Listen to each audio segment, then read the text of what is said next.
iciza cazo twaciye twicara hamwe turabaza tuti mbega ubushomeri no kuvuga iki? Ubushomeri dusanga no kubura icyo ukora. Ntacumvisa kuko ivuga ngo uri gishomeri ntiwabuze icyo akora. None muri iki gihugu hari umurundi yovuga ngo yabuze icyo akora,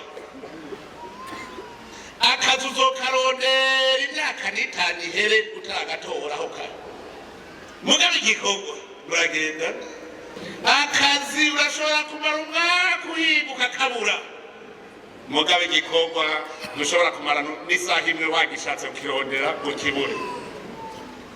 Mu gisagara ca Bujumbura niho bavuga ngo nta kazi kari.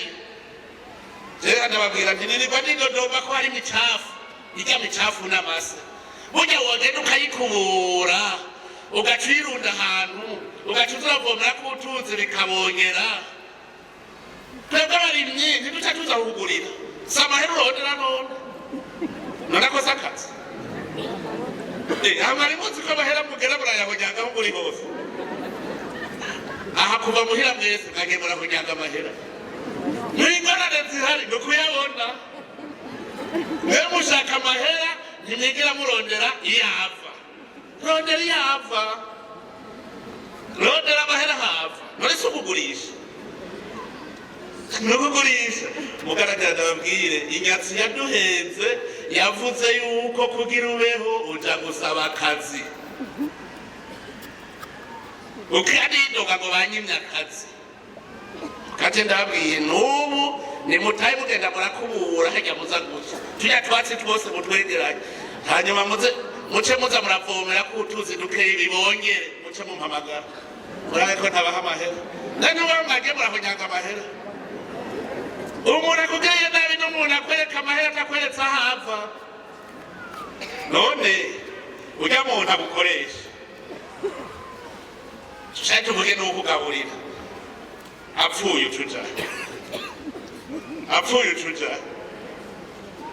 Umuntu atuzwe no guhabwa kurushi baza wiyumvira uti none ujyampa kurushi apfuye ncangira gute? Muri mwese umuntu we yavutse afise amahera ninde? Hari n'umwe? Ase wavutse yambaye gusa afise agahuzu, wavutse afise agahuzu nasi utoke hejuru tumva. Twese twavutse turaboro.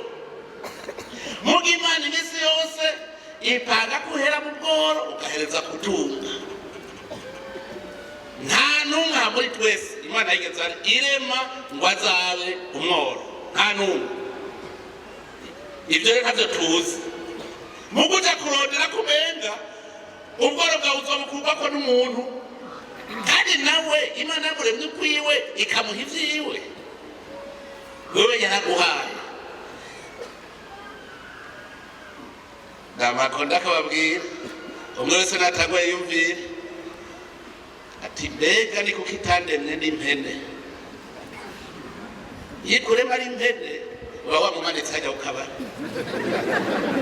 none kutamanitse cyangwa yumvira yikurema uri inka.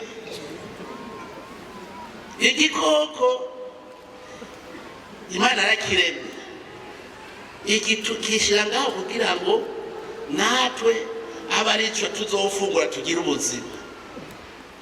Cicara ngaho kikarindira ko wase witurutsa gica cabira ukagiturutsa ukaja gucereka ngo risha ngaho. Nimwiyumvira umuntu ameze nk'igikoko rero. Umuntu rero yicaye atagira ico yiha abayeho nk'impene. Umuntu atiha abayeho nk'igikoko. Nico gituma umwana akiri muto duhamagariwe kumubungabunga tumukuze akure yumva ko ari umuntu nawe amaze gushika mu bigero yiha. We ngo urashaka kuvuga uti je shaka inzu ya etaje ivahe, ugaca utangura gukora ufise imodoka zoza yuko utegereza kuzoba mu nzu y'igorofa. Uca utanga kuyumvira kuri inzu y'igorofa none nzotera iki kugira imbere. Uca usanga uzorondera amahera. Amahera nayo avahe? Ava mu bikorwa vy'amaboko yawe. Ubwa mbere mu mutwe uteka umutwe ingene uzoronka ayo mahera yo kubaka igorofa ndakubwirije ukuri ubishatse